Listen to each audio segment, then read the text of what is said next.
Welcome to Stonehill with Melt the Ice. Today on Operation F.L.O.W, once again, co-host Dr. Vivienne Pierce McDaniel brings an amazing guest, Mr. Trent Tucker. He is a first-round number 6 pick for the New York Knicks in 1982, and also an NBA world champion in 1993 with the Chicago Bulls. What a privilege to have you on Operation F.L.O.W with us.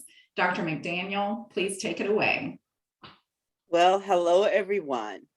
And it is a delight again today to be here with Trent Tucker. I call him Cousin Trent Tucker. And we are here today just to talk to him a little bit about his career.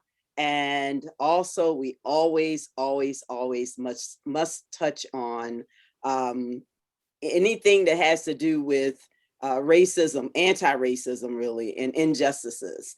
So we are going to start.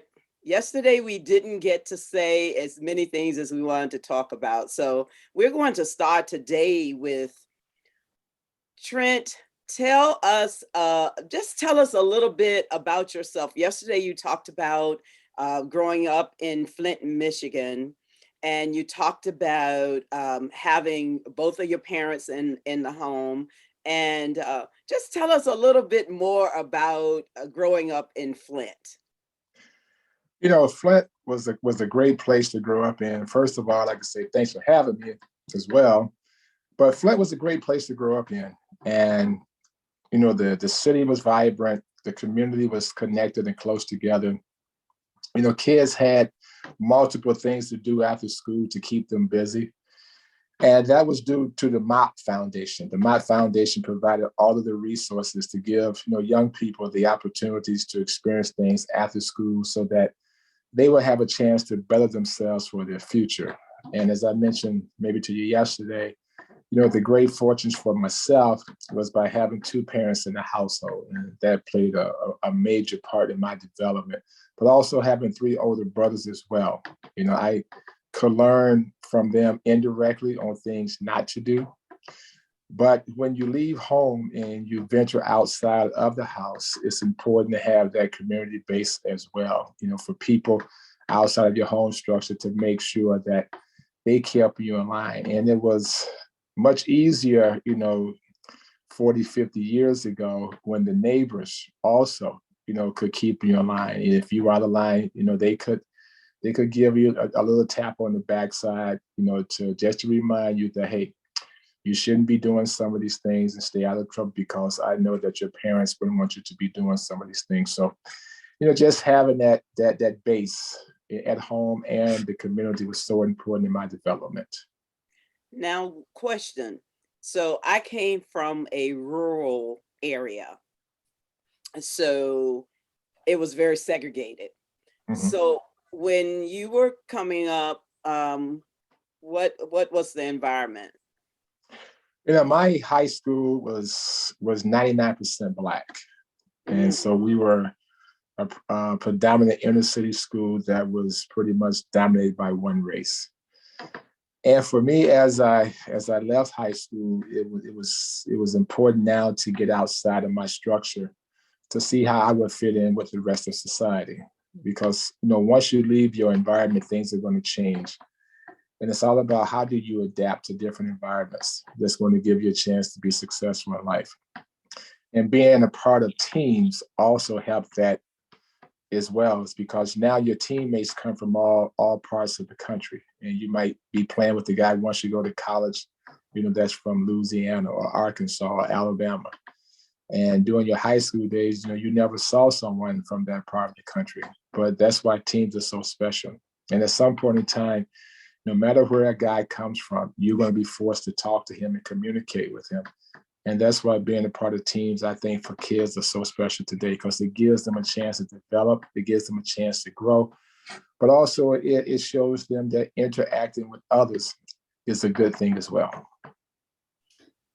I really appreciate what you're saying there, Trent, as far as adapting to different environments. And I'm wondering if you would be willing to elaborate a little bit further on what it was like for you to go from one environment where it was one way, and then stepping out into a completely different environment where you were surrounded by different people.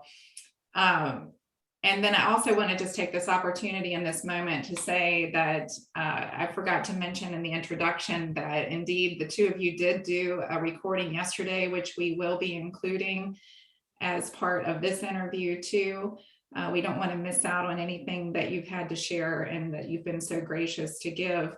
It's so important. I want to echo what Dr. McDaniel has said, that it's so important for us to talk about racism, because how else are we going to learn what it is, how it's defined now, and so that we can make more progress in removing any racism that still exists.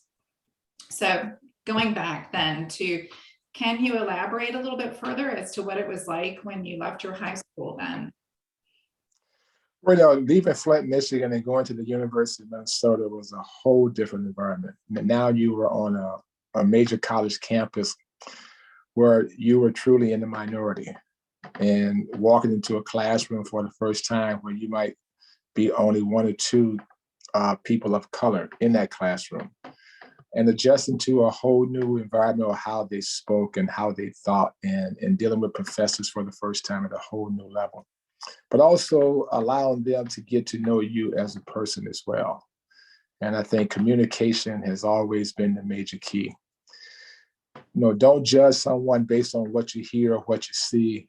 I've always said, come in and read some of the pages, just don't judge the book by its cover. Because the only way that we are going to be able to move forward with our relationships, I believe, is by talking to one another. Because there's so many things that are being written and so many things that are talked about people who are from different places and different parts of the world. But the only way we're going to know the truth about someone is by communicating with them and talking with them and listening to them. And if we are able to open up our minds just enough, to allow someone else to come into that space, we're going to have a much better chance of growing together down the road. Beautiful. Yes. What words of wisdom would you have for people who are not choosing the college path?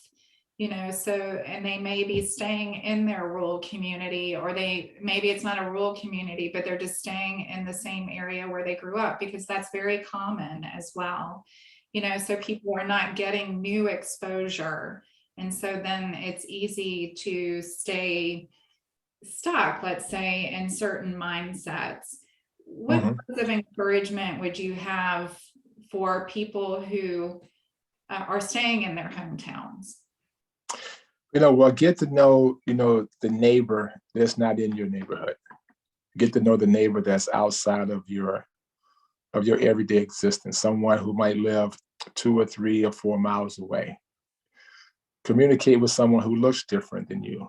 And I would have to believe in every city, whether it's inner city, rural area, suburban area, whatever it may be, there's a different person in there that doesn't look like you. And are you willing and open enough to sit down and have a conversation to get to learn what that person is all about? So to me, communication is definitely key. And somehow, some way, we have to find a way to sit down and bridge that gap with communication, with email and text messaging and all of the social media outlets now that people have. We have lost that in-person communication. So it's much easier for me to send a text message and I can say what I really want to say behind a text message. But the only way I'm gonna find about someone's true feelings is to sit down with them face to face. And for me, that has always been the best method to get to know someone. And like I mentioned before, when you grow up in an inner city environment like Flint, Michigan, and you come to the University of Minnesota for the first time, things are different. And now you have to find a way to navigate yourself through this environment. New environments won't change for you. You have to adapt and change to fit in. And once you're able to find your way, and the first thing you have to do is to change your mindset, because you can come from one place with a certain mindset. And if you're stuck in that mindset, you're going to find yourself left behind. because the world is moving very fast. And I think the people who are able, to get beyond themselves and think beyond themselves and think out of the box for the first time, that's a good way for all of us to go. Perfectly said. Oh, yeah. So beautiful. I love everything you're saying. It's so powerful.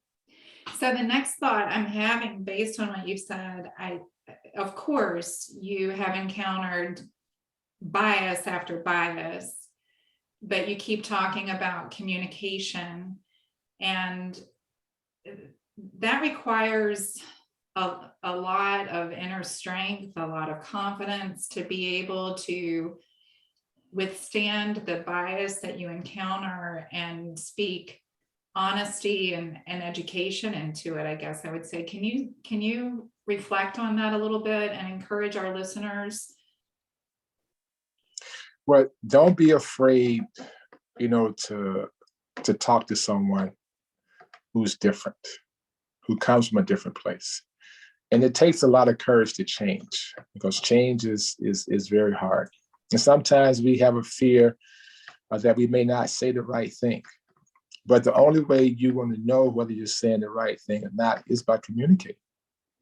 Because if you stay in one environment, you hear the same message over and over and over and over again.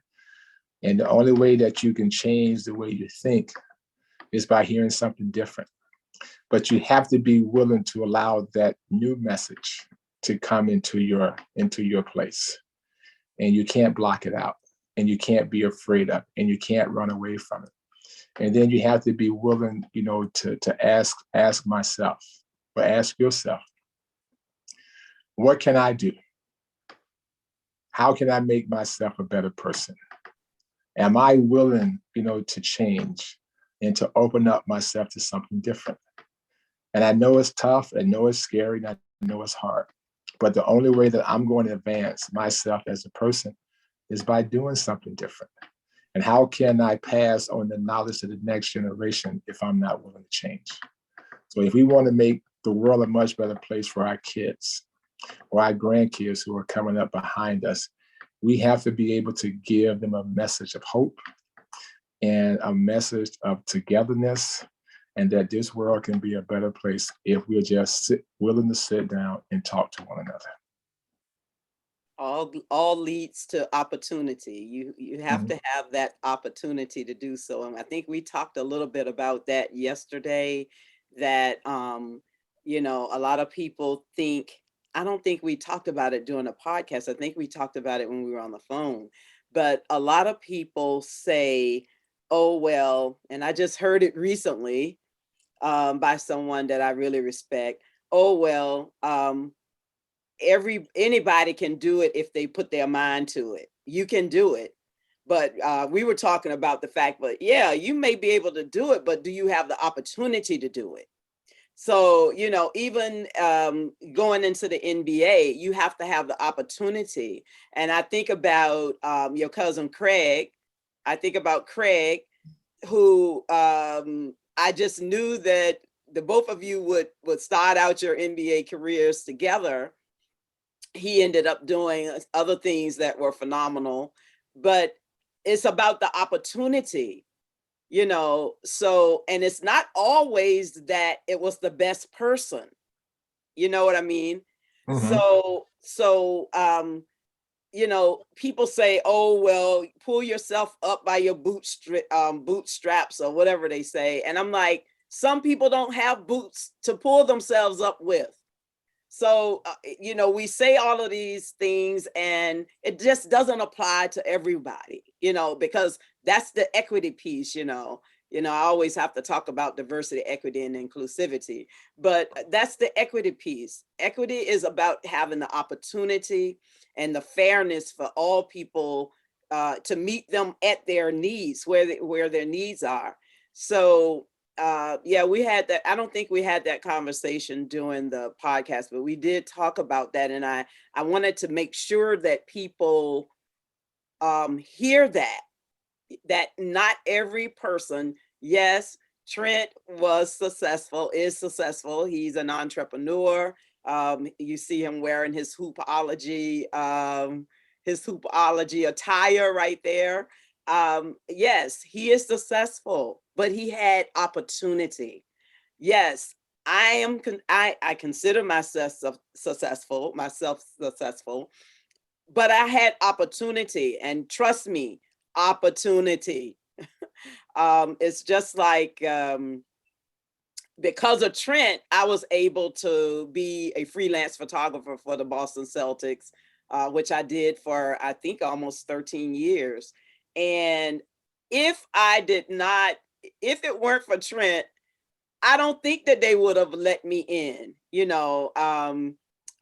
and Norrin Trotman, because Norrin Trotman was the person that when I was doing it with the New Jersey Nets, when I was doing photography there, freelance, it was because of him.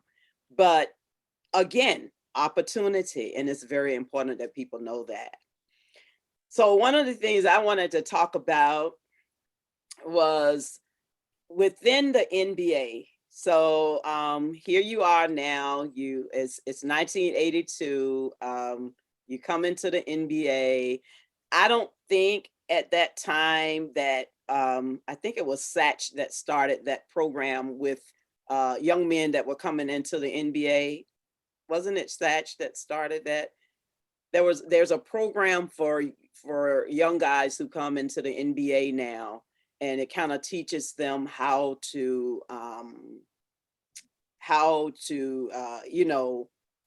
use their money. It teaches them finances and things like that. I don't think they had that when you came in, and I'm probably saying the wrong person, but but when you came in, it's 1982. You come in, you don't have those skills. You can play ball, number 6 pick in the first round, but the other skills, the other things that you had to learn, to acclimate to being in that world. Let's talk about that a little bit. Well, all the things you just talked about are great points, and it's a great question for a young person leaving college with nothing, and all of a sudden you are lucky enough to find yourself one day in a situation where your life has changed dramatically. And now you have these opportunities in front of you, like you mentioned. And it's very easy to get lost in a world of professional sports because things are moving so fast. There's so many people coming into your lives now who want to be a part of your everyday existence. And who do you trust? Who are your friends? Who can you believe in? And for me at that time, I had the right agent. His name was Erwin Weiner. And he was a guy that was willing to sit down and tell me, the hard truths about what this life was all about and the things that he felt like that I needed to do to put myself in a good situation to be successful when the game was over. It's much easier for you to manage and have financially stability when you're playing because the paycheck is coming in, twice a month. But when the game ends and you're no longer at the professional level, you still have 35 or 40 years left to live, or maybe longer. And what is your financial world going to look like at that time? So all the things you do when you first get yourself into the league and the things you're able to do during your career is going to set the tone for your future. But as a young player, when it's your money and it's your decision to decide how you want to spend your money, and someone else now is telling you to do different things, you have to be willing to listen to them because it's not their money, but they are your advisors. And you hired them for a certain reason to advise you to make good decisions or the best decision that you can during that time so that you will have a future once the game is over. But a lot of guys are not willing to listen. And for me, I was willing to listen, to Erwin because, he gave me the right messages every single day. But also when you take on the mindset of someone else, but then you have a family structure. Mm-hmm. And when your family is calling you every day and they're asking you for certain things here and there, the hardest thing for a young person to say is no. How do you tell your family no? And these are the people who have been with you through thick and thin. They were the ones that was with you when you was making this journey to get into position to play at the highest level. And you have to find that balance. And if you're not able to find that balance, the future can look very different for you. So I was lucky enough to have the right agent at the right time to help me navigate, through that professional world. Yeah, he taught you well because you were pretty frugal. But yeah, and he, were. his favorite line to me was that for every dollar you spend, you got to make two. Mm-hmm. Yeah, he was a great guy. Yeah, he was very good. But not only was he just a good agent or a financial guy, he became a really good friend. Yeah. And we could sit down and talk about anything that came across the table. And it's great to have someone like that, in your world, that you trust, that you believe in, that you can share your emotions with. Because as a professional athlete or as a man, sometimes we are taught not to show emotions. And if you show any sign of emotions, that shows a sign of weakness. But it's not a sign of weakness, it's a sign of strength. And I think it's okay, for a man to cry as well. It's because the more that you can share your emotions with people who are around you, it's only going to make you a better person. Thank you so much for saying that, right, Marsha? Yes, thank you. Because it's alarming to me how many people who still buy into what you're talking about, that it's weakness to share their real feelings and emotions. So for you being in the position that you're in and having the prestige that you have, Trent, to share that and deliver that message, I know that will be very powerful for many young men. Mm-hmm. And a lot of young men today, they are afraid to show their emotions because, throughout the history of time where a man is supposed to have this sense of strength where he's not supposed to cry and show any emotions, but you have to be able to let it go. And if you're not able to let it go, eventually it's going to eat you up on the inside. And, in a professional world, everyone is trying to gain an edge. And if someone believes there's a sign of weakness, they would try to take full advantage of that. Mm-hmm. But a man crying and showing his emotion, like I mentioned before, is not a sign of weakness, it's a sign of strength. Yes, that's beautiful. Yes. Yeah. A couple of times I've heard you say that you've been lucky enough to, but then when I listen to what you describe around it, what I hear is that nothing was really luck. It was a lot of hard work. Mm-hmm. You listened to what people had to say. You decided who you were going to trust and who you were not going to trust. You decided to make decisions that were hard to make. It's such as not sharing your finances with everybody, but instead being responsible and disciplined with how you managed your finances. So I really want to emphasize that because, again, young people that are listening to this, I think sometimes they get discouraged or frustrated with when they're striving toward something and it doesn't happen right away, or they have a very difficult time setting boundaries, especially with close friends or family members. Could you speak into that a little bit more for our youth, please? It's very hard. It's very hard to say no and to set boundaries and to be okay with those decisions that you make, because you're going to alienate some people from your circle. But at the end of the day, I've always said, if I can't help you if I don't help myself. Mm-hmm. First and foremost, I have to make sure that I'm in a position where I can help myself, so now I can lend a hand to help someone else.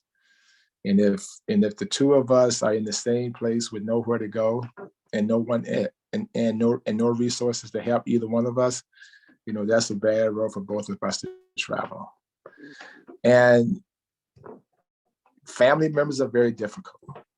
That's probably the hardest thing for a young person who is fortunate enough to play at the highest level, where it's professional sports or make it in the business world. And all of a sudden they come into financial stability. And to tell a family member who at this time, they may need the money, they are struggling.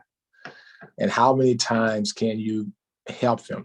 You may help them once or twice, but here they come back for a third or fourth time. And the hardest thing is to say no. Because as a professional athlete, you're going to have, this is a short run. This is not a 30 or 40 or 50 year career. If you're lucky enough to play, 3 years, you've been very fortunate. And some guys go on to play 10, 11, 12, 13, and 14 years. So if you're drafted at the age of 21 and you have a 12-year career, when you walk away from the game, you're 33 years old. You have a whole lot of life to live. Mm-hmm. And so in doing those 12 years, what have you done to prepare yourself when the basketball stops bouncing and when the game is over? And like I said, it's very easy to have financial stability when a check is coming in twice a month.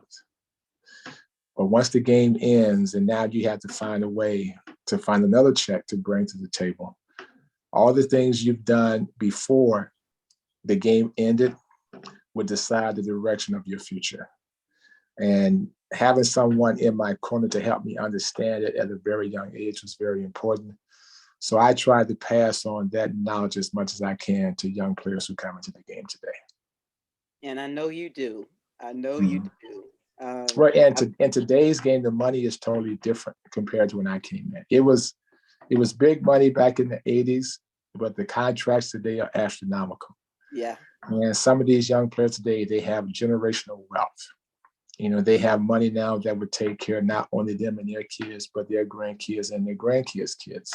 Mm-hmm. But even though you have a ton of money today, if you don't manage that money the right way, you can walk out the door very quickly.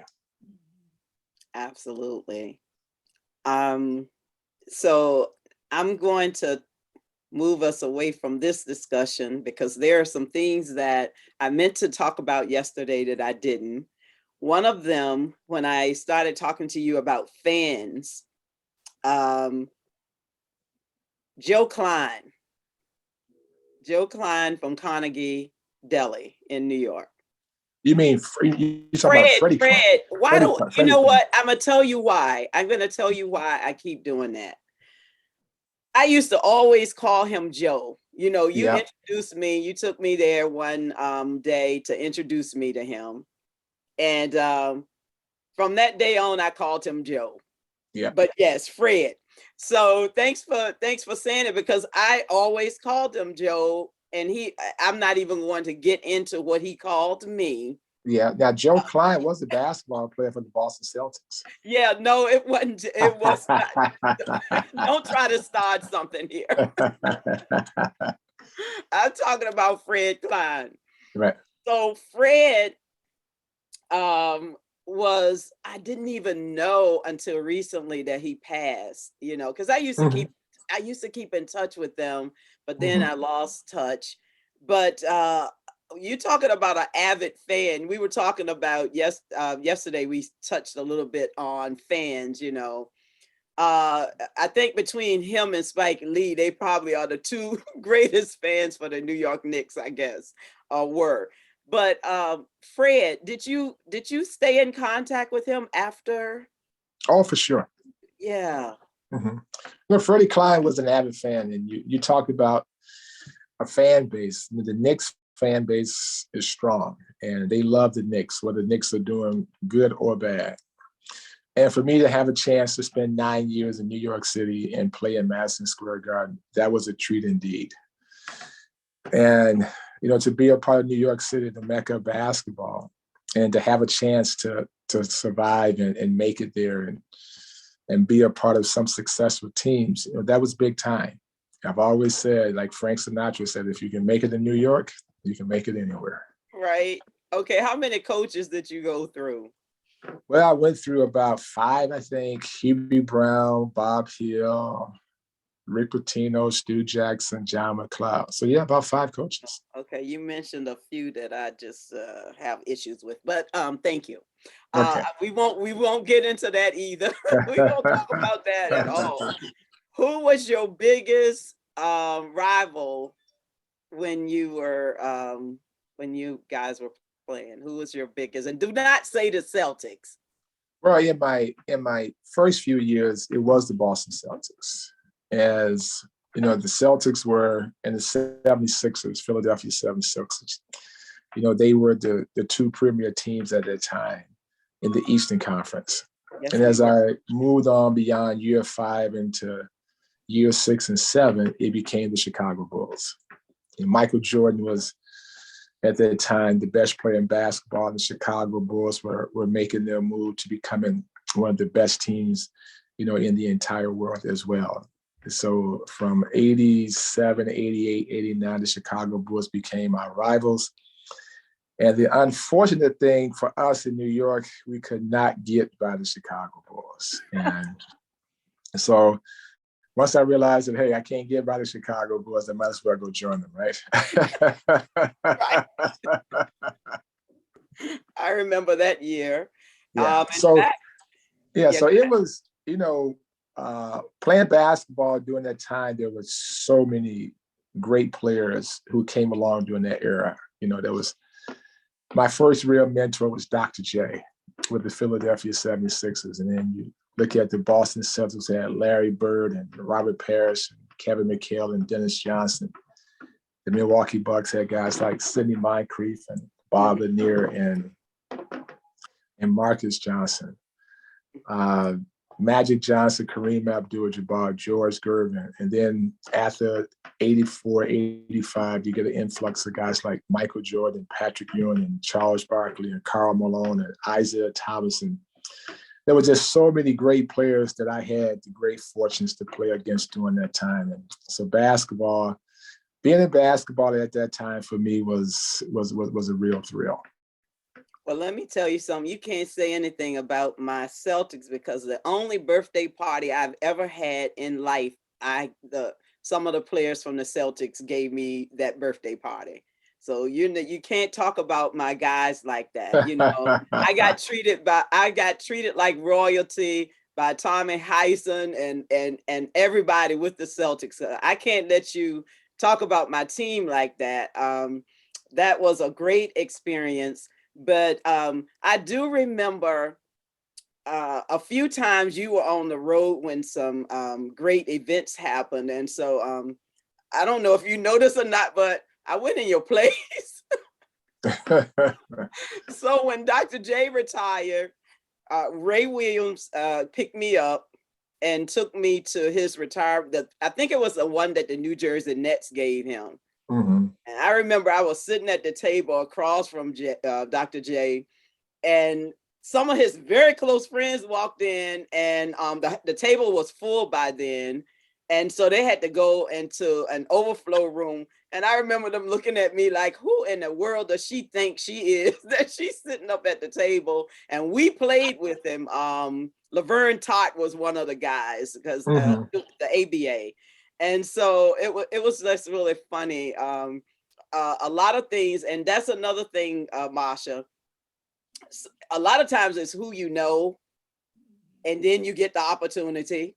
I remember even, Trent, I don't know if you remember this or not, but I think we were in New York, and I believe you were going shopping or something like that. And I remember thinking to myself, now they go to these places and they either get in free, or either they go to these places and the people give them all kinds of free things. They can afford to pay for it. Why are they giving it to them? So why are they giving them free things when they can afford to pay for it? You know, so it's a whole different world. And I always try to talk to people and say, look, don't get angry. These guys are running up and down the court. They practice hard. They play hard. And then they are jet setting all over the United States. You know, stop getting angry about these athletes, about the money that they get paid. Do you want to talk about that? Well, you know, when you become a part of a certain club, and professional sports is a certain club, and there's only so many people who are able to be a part of that club, and it sets you apart, you know, from the rest of society, because professional sports is a Mary Poppins world, and you have a lot of fame, a lot of fortune, you have a lot of opportunities, like you mentioned before. You know, you get to do certain things that most normal people don't have a chance to do. But it's easy to get lost in that world if you're not careful, because bad things come with success as well. Troubling things come with success as well. And if you don't have your eyes open or your ears open, sometimes those negative things that you think look good can really take your career down a dark road. And it's important for young people, as we have mentioned before, to surround themselves with the right people. Because everybody wants to be a part of your group. Everybody wants to join your party. Everybody wants to identify themselves with you. And now you have to figure out how to weed certain people out and to make sure that your circle is tight. The circle that you bring to the party is someone that you trust, and they have your back, and they have your best interest at heart. But it's a great life. It's a wonderful world to be a part of. It's a special place to be, because only so few people will ever have a chance to put on a professional uniform. And like I said, I was fortunate. I was lucky enough.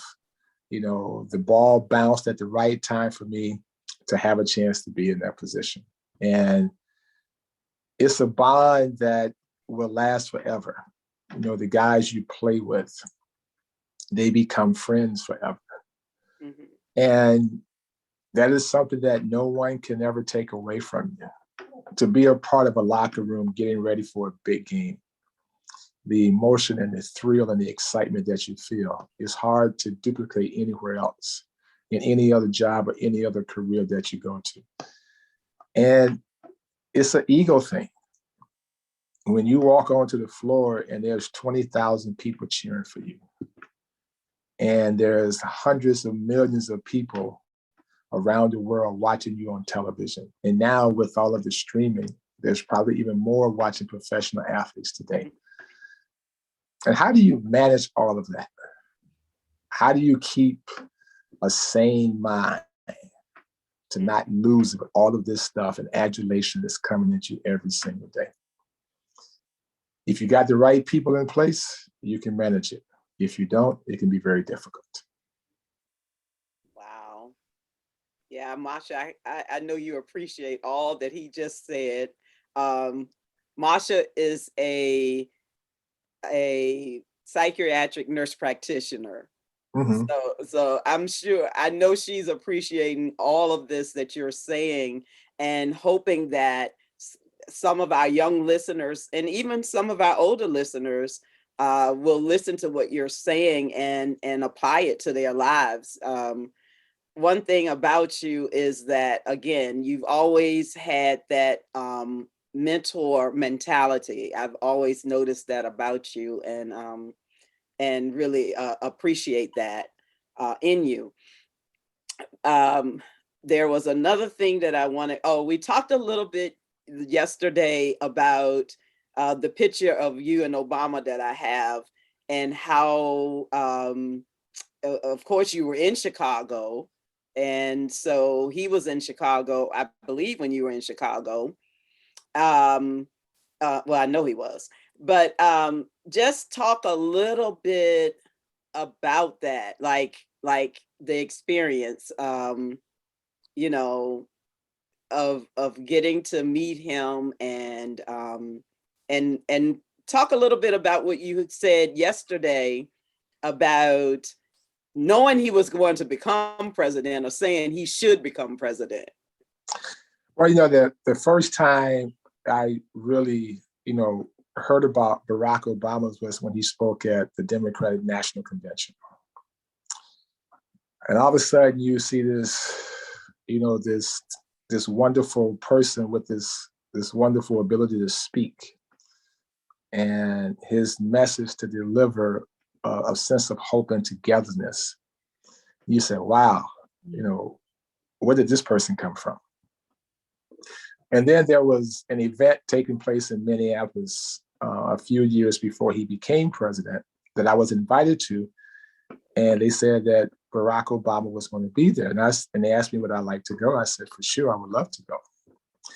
And the person who asked me, he was working with Obama at that time, and he had told Obama that I was coming. And he said, Barack Obama knows who you are. I said, Barack Obama knows me?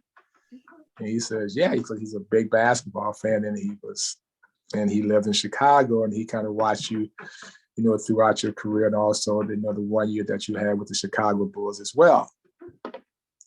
I said, wow. I said, this is going to be a treat indeed to have a chance to sit in a room and listen to Barack Obama speak and talk about his views and ideas on what the world could look like in the future. And as I heard him speak, and I heard him deliver his message, and I knew that he was new to the Senate at that time.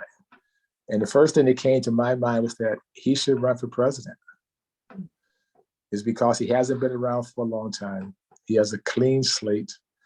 And now we can judge him based on what we see and what we hear, from a man who speaks so well, and a man who is delivering a message of togetherness and a sense of hope. And at this time, this is what the world needs. And I had no idea that in my lifetime that I would ever see a Black man become president. But if there was one in my lifetime that I thought that would have the chance to become president of the United States, it would be Barack Obama. And it was just an honor for me to get to have a chance to speak with him well before he became the president of the United States. And what a fantastic job he did as the president of the United States. Wow. Okay, that's deep.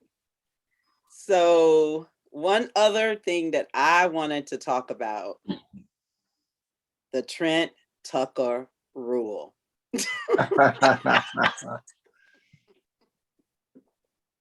Let's talk about that. Well, the Trent Tucker rule was created January 15th, 1990 in Madison Square Garden. I was a member of the New York Knicks, and we were playing against the Chicago Bulls. And it was the first year that we had gone to tenths of seconds on the game clock and the shot clock. Mm-hmm. And at the end of the game, I can make a long story short, we had a tenth of a second left on the clock. And this was unprecedented because it never happened before. And in the huddle, we had designed a play for Patrick Youre.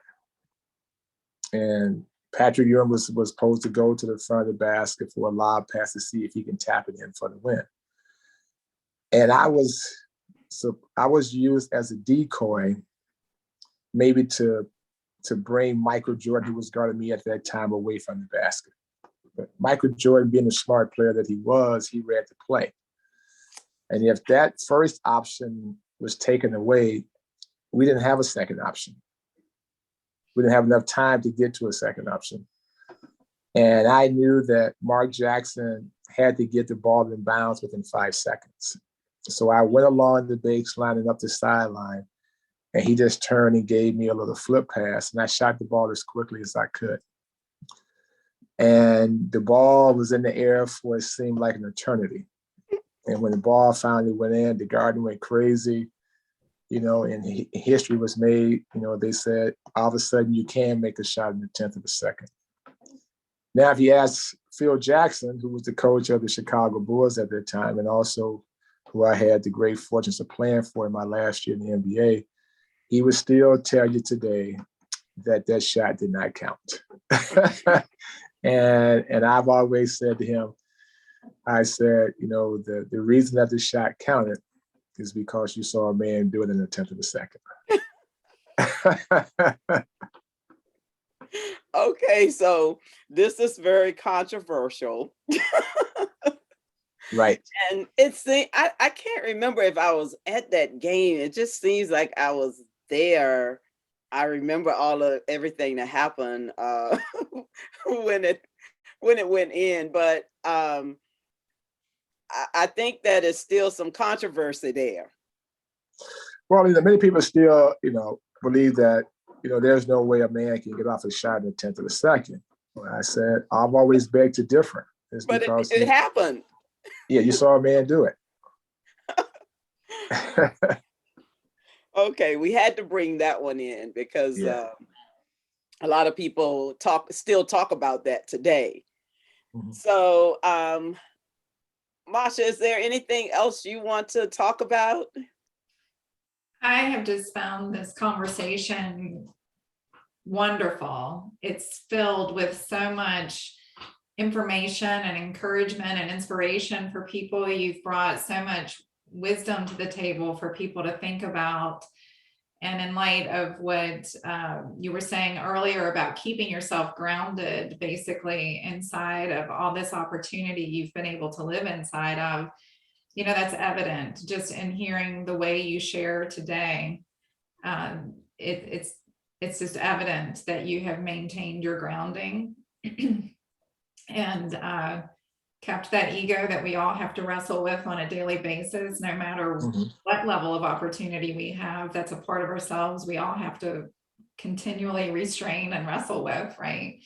So just thank you for the example that you bring to the table for all of us. Yeah.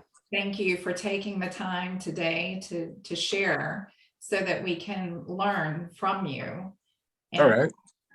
So our youth can have someone to emulate and to appreciate and admire so that they can strive toward that for themselves. Yeah. For my thoughts, I just appreciate so much that you've been with us today. Okay, well, thank you. Yeah, he's always been full of wisdom, and I think that's why some of the younger players would gravitate towards him, is because he was always full of wisdom and seemed to know the right thing to say. Yesterday, I was picking on him because of his love of music and and and how he loves to sing all of the songs when he hears the songs. And sometimes that, I learned a lot of different songs, but sometimes it wasn't so pleasant. I never claimed to be Lutheran, okay? God gave me some things, but he didn't give me everything. Yeah, okay, yeah. It's just so funny because Marsha, he knows every word to every song. And also now, I think that you knew Prince, right? Oh, yeah. Yeah, because you're in Minneapolis, so I'm sure that you Jimmy have. Jam, Terry Lewis, all of them. Yeah, I remember Jimmy Jam and Terry Lewis from my days at one of the record companies. But yeah, yeah. Well, we're not going to talk about that, and we're not even going to ask you to sing for us or anything. That would not be a good idea. I want to interject here for a second, just to say too, though, what I'm hearing being stated here is that you're not just an athlete. Yeah. You're a person and you're well-rounded. You have many interests. You're not afraid to express your emotion. If you want to dance, you're going to dance. If you want to sing, you're going to sing. And, I think sometimes too, people get kind of restricted in how they live their lives. Because of cultural influences and standards, similar to what you were saying about men aren't supposed to express their emotions, or men aren't supposed to do aren't supposed to dance, or people are so afraid to move their body and enjoy dance, different things like that. So I think that's the other thing that I'm hearing that you bring to the table. For years, I ran nonprofit organizations, and my nonprofit organizations was centered around middle school kids, promoting early college awareness. And 6th, 7th, and 8th graders are a group of kids that are on the fence. They're still too young to do everything by themselves, but they are old enough to make some decisions. Mm-hmm. And I believe, that is a critical age where now their future is beginning to take form. And it's important, I think, for adults to be in their lives at that time to kind of help them navigate through that middle school age group, because there can be a lot of good things and a lot of bad things. Kids can take the wrong route very quickly, and not understanding how important academics are at that time. Because as a 9th grader, if you get off to a bad start academically, it may be hard for you to recover. Mm-hmm. I've always felt like that school is the safest and the best place for our kids. I'm not saying that schools are perfect. They have a lot of issues as well. But if you're not in school, where are you headed? If you don't finish high school with a high school diploma, what's your future going to look like? And I'm not saying that everybody's going to go on to college, but at least you have to stay in school long enough to graduate from high school. Because if you want to have any sense of hope for a future, academics have to play a major part in that. Mm-hmm. And for 5 years, from 2013 to 2018, I was the district athletic director for the Minneapolis Public Schools. And working inside a public school system for the first time is challenging for everyone, because there are so many moving parts. Mm-hmm. And how do you connect with people in a large institution like that where everyone can be on the same page? And to make that system function, there's a lot of trust that has to be built between the team members. But once you are able to create a sense of team and to let everyone know that their roles are very important to the success of us all, that's when you find the engagement and the inclusion of the team. Because now I know that what I do matters. Mm-hmm. And when you give people a sense of hope that they can make a difference in the lives of a young person, then you find yourself being a part of a great team. And so throughout the journey of all the things that I have been able to do and be involved in after my basketball career was over, it always centered around a team. Mm. No one person can do it by himself. One person can have the vision and the ideas, but for those vision and ideas to come to life, it's going to take a team to bring all that stuff to the forefront. And for me, being a part of a team has shaped my life in so many different ways. It has taught me how to be unselfish. It has taught me how to adapt and adjust to people from all different walks of life. And it opens up the communication lines as well. It has also given me the ability not to be afraid, to walk in the place of the unknown. Because that's what being a part of a team is all about. When I left high school to go play college basketball, I was going to be a part of a different team in a different environment. And I didn't know no one the first day I came on the campus of the University of Minnesota.